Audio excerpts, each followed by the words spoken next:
In this module, we will study the concept of slope.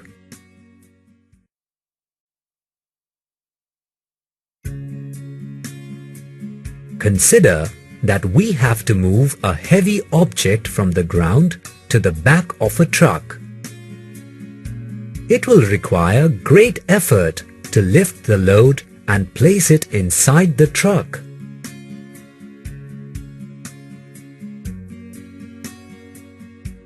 In order to make this task easier, we can use a loading ramp, also referred to as an inclined plane. We know that it is much easier to push the object up an inclined plane than to lift it and place it in the truck. Now that we have decided to use the ramp, we can decide to place it in different ways. We can see that as we increase the inclination of the plane, the effort required to push the object also increases. What exactly do we mean by inclination here? We can see that as we move the foot of the ramp closer to the truck, the angle theta that the ramp makes with the level ground keeps increasing. This angle which the plane makes with the level ground is defined as its inclination.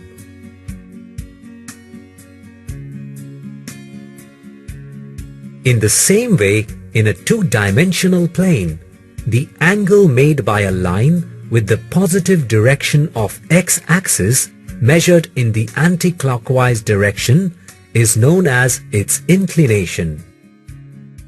The tangent of theta is known as the slope of that line and is represented by the letter m.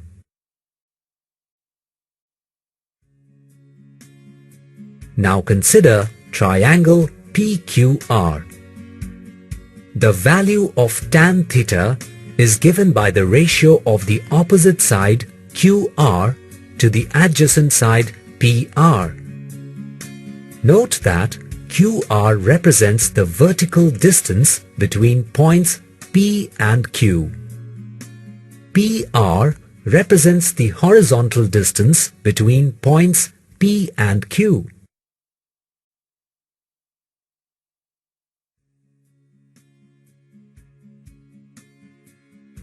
Let us now see triangle PQR on XY plane. Consider 2 points A and C lying on line PQ.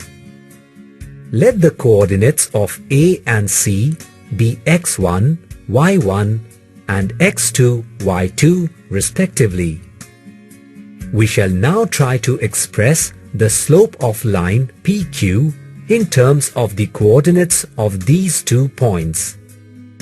To start with, we carry out some constructions which will help us in deriving the expression for slope.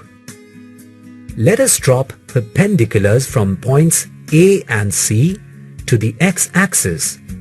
Let these perpendiculars meet the x-axis at points B and D respectively. Now we draw a line segment AE perpendicular to CD.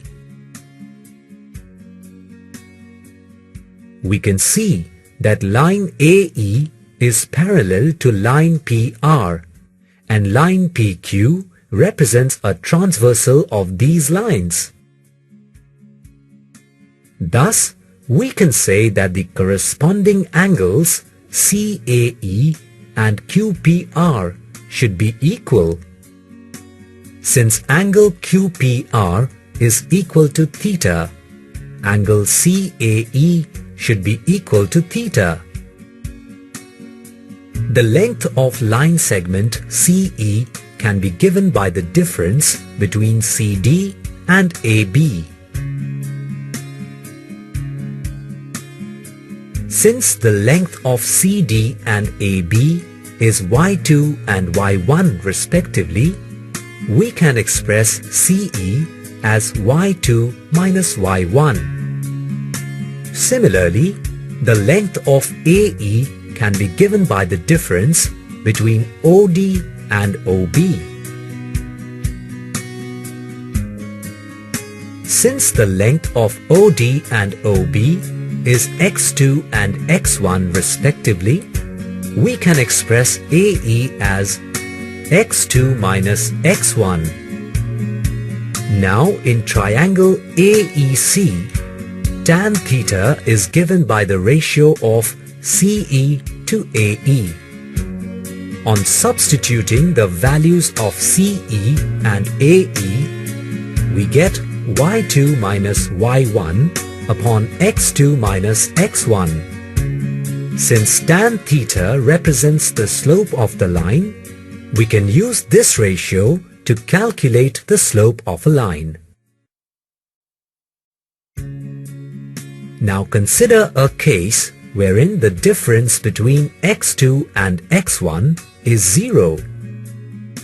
In such a case, we get a vertical line wherein there is a change in height but no change in the horizontal distance. The slope of such a line is not defined, since division by 0 is not possible.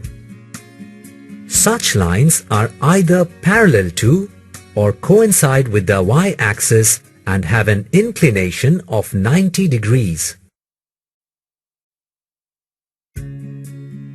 In case the difference between y2 and y1 is 0, we get a horizontal line wherein there is no change in height but a change in the horizontal distance.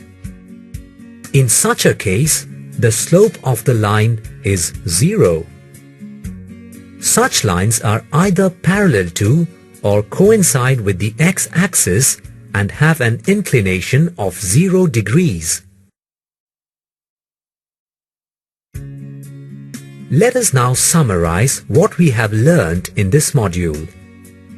We have seen that inclination is the angle made by a line with the positive direction of the x-axis. We have also defined slope and derived a formula to find the slope of a line joining two points.